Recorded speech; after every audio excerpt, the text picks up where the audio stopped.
सर्वसुदेव आज सरोसा। पर इस पंक्ति को कहते कहते विश्वामित्र जी, दशरथ जी एक विलक्षण बात कह जाते हैं, मांगो भूमि धैनु धन कोसा और सर्वस देव आज सहरोषा। कहते मैं रोष को बर्दाश्त करके मैं सब कुछ दे दूंगा आपको। एक और तो देने की भी बात कर रहे हैं और एक तरफ कहते हैं मैं रोष को बर्दाश्त कर रहा हूं, क्रोध को दबा रहा हूं।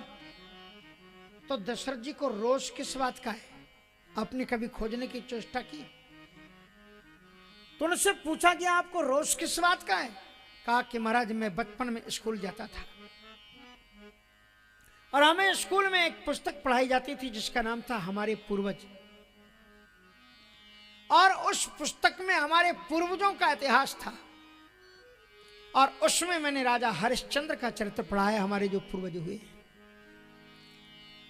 और मैं जब उनके बचपन में उनके चरित्र को पढ़ता था तो उसमें मैं आपको देखता था कि आप हमारे पूर्वज राजा हरिश्चंद्र के भी राज्य में इसी तरह से आप याचना करने के लिए आए थे, लेकिन आपने उनके ऊपर जो ज्यादा, एक बार थोड़ा सा संक्षिप्त में आप सुनिए इस कहानी को। कहानी यह कि एक दिन राजा हरिश्चंद्र ने स्वप्न में देखा, ध्यान से सुनना, स्वप्न में देखा कि उन्होंने अपना राज्य पाट वैभव विश्वामित्र जी को दान कर दिया है। राजा हरिश्चंद्र ने स्वप्न में देखा कि उन्होंने राज्य पाट वैभव विश्वामित्र जी को दान कर दिया है। इतने सत्यवादी राजा थे कि हम तो जागृत अवस्था में जो दान देते हैं उसे नहीं दे पाते, उन्होंने स्वप्न में दान दिया था और उन्होंने जागते ही मंत्रियों को सूचित किया कि जाओ महर्षि विश्वामित्र जी को सूचित करो कि मैंने अपना राज्य पाट वैभव सब उनको दान कर दिया है, इसलिए वे आकर के अपने राज्य पाट वैभव को संभालें। विश्वामित्र जी महाराज आए। विश्वामित्र जी महाराज को उन्होंने पूरी की पूरी राज्य संपत्ति राज्य पाट वैभव का अधिकार उनको सुपुर्द कर दिया। कहा कि महाराज आप हमारे यहाँ पधारे, ये मैंने अपने राज्य पाट वैभव का अधिकार आपको समर्पित किया। पर विश्वामित्र जी महाराज ने कहा कि बहुत बहुत तुमको आशीर्वाद, लेकिन राजन ये तो तुम मुझे स्वप्न में दे चुके थे, जो चीज तुम दे चुके थे उसी को तुमने मुझे दिया है, अब जो मैं तुम्हारे बुलाने पर दोबारा आया हूँ इसके लिए तुम मुझे क्या दोगे? वो तो स्वप्न में दे चुके तुम। बोले महाराज आज्ञा करो मैं आपको क्या दूं? कहा बोले मुझे 60 भार सोना चाहिए। 60 भार सोना। तो उन्होंने आदेश दिया मंत्री को कि जाओ कोष से इन्हें सोना ला करके दो महाराज को। विश्वामित्र जी की आंखें लाल हो गई, तुमने मुझे मूर्ख समझ रखा है, अब इस कोष पर तुम्हारा अधिकार क्या है? इसका तो आधिपत्य मेरा हो चुका है, अब तुम मेरे ही कोष से ला करके मेरा सोना तुम मुझे दान करोगे? तो राजा हरिश्चंद्र ने हाथ जोड़ा कि महाराज और हम क्या कर सकते हैं, मेरे नहीं, इसलिए तुम्हें सोचना है। तो बोले महाराज मेरे पास तो अब ये मेरा शरीर बचा है और कुछ नहीं है, इसलिए महाराज मुझे ले चलिए और जहां आप चाहें मुझे बेच दें और बेच करके आप अपने पैसे को वसूल कर लीजिए। राजा हरिश्चंद्र जब चलते हैं तो उनके साथ में उनकी धर्म पत्नी, अगर आप दोनों को तराजू पर रख करके देखो राम के चरित्र को और दशरथ जी के और राजा हरिश्चंद्र के चरित्र को, तो कठिन चरित्र किसका है? आप पाओगे कि राजा हरिश्चंद्र का चरित्र ज्यादा कठिन है, क्योंकि यहां तो सीता जी चलती हैं लेकिन वहां पर तारामती भी सब कुछ राज्य पाट वैभव, वो रानी हो चुकी थी उसके बाद चलती हैं छोड़ करके सब। और तारामती का इतना महत्व है, इतना महत्व है कि आज भी जब लोग देवी जागरण करते हैं, रात्रि जागरण करते हैं, जागरण की जब कीर्तन करते हैं तो देवी को कितने भी भजन आप गा दो तब तक उनका वो जागरण पूरा नहीं होता, जब तक कि वो अंत में किसकी कथा सुनाते हैं? तारा रानी की जब तक कथा ना सुनाने तो जागरण। इतनी पतिव्रता नारी थी वो, सामान्य नहीं थी वो तारामती। हम लोग भूल गए इतिहास के गुल हो जाने के कारण में।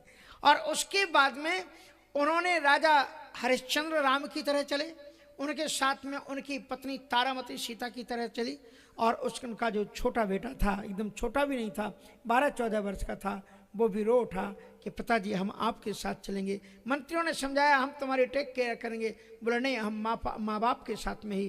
तो लक्ष्मण तो उनके भाई हैं पर उनका वो सगा बेटा है, उसे लेकर के चलते हैं। और हमारी काशी भी ऐसी वैसी नहीं है। जब भी किसी को धर्म की कसौटी पर कसने का अवसर आया है तो इसी काशी ने ही कसौटी का काम किया है। राजा हरिश्चंद्र को काशी के बाजार में उनको बेचा गया। हरिश्चंद्र को तो 20 बार मिला पैसा, लेकिन आप सोचिए कि सीता जी का तो हरण होता है, लेकिन तारामती को राजा हरिश्चंद्र ने खुद बेचा है। जो पतिव्रता नारी हो और पति जब उसका दाम लगाए तो सोचो कितने दुख उसके जीवन में आया होगा। और बच्चे को भी बेचा गया। हद यहां तक नहीं होती, बाद में जब पंडित जी ने, क्योंकि धर्म ही पंडित जी का रूप धारण करके आया, तारामती को खरीदा, बच्चे को भी वो साथ खरीद करके ले गए। और परीक्षा लेने की कसौटी की एक सीमा को लांघ जाते हैं, सर्प बनकर के उन्हीं ने रोहिताश को डसा और जहरीले विष के कारण रोहिताश जहर का बमन करते हुए धरती पर गिर पड़ा। हे पिता, हे माता पुकारता हुआ रास्ते में रोने लगा। तो मालूम है मां को सूचित किसने किया?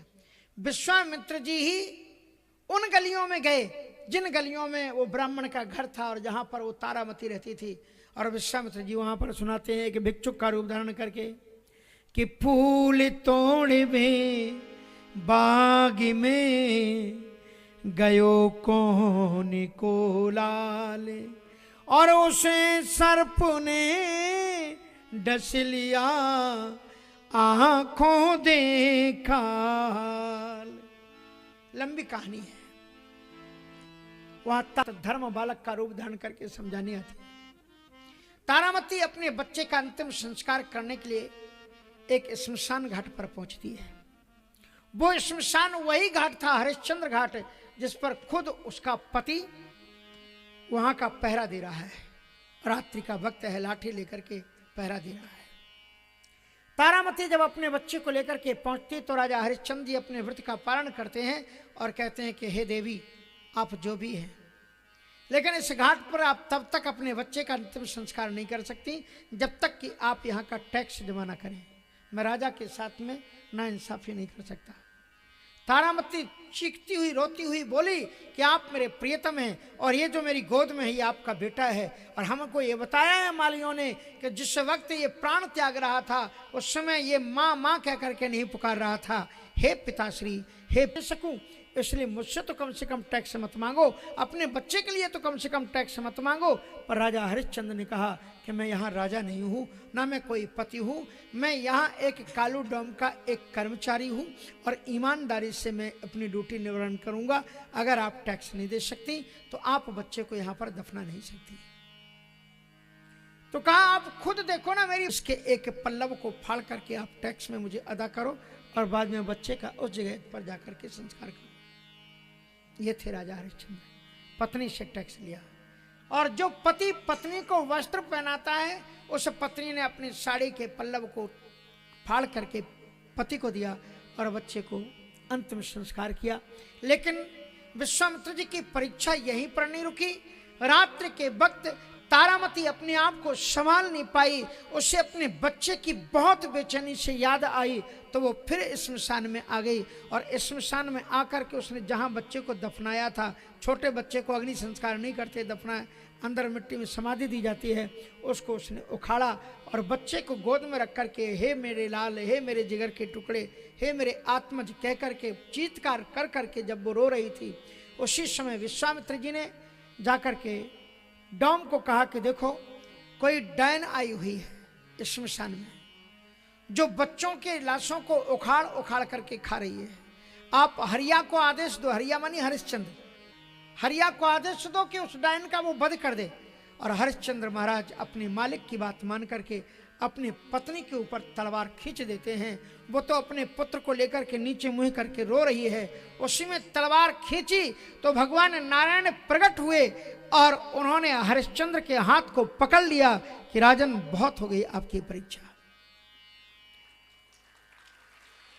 पर उन्होंने हरिश्चंद्र जी को तो तलवार चलाने से रोका, साथ साथ में उन्होंने विश्वामित्र जी को बहुत फटकारा भगवान नारायण ने कि मेरे भक्तों की परीक्षा लेने का अधिकार आपको किसने दिया?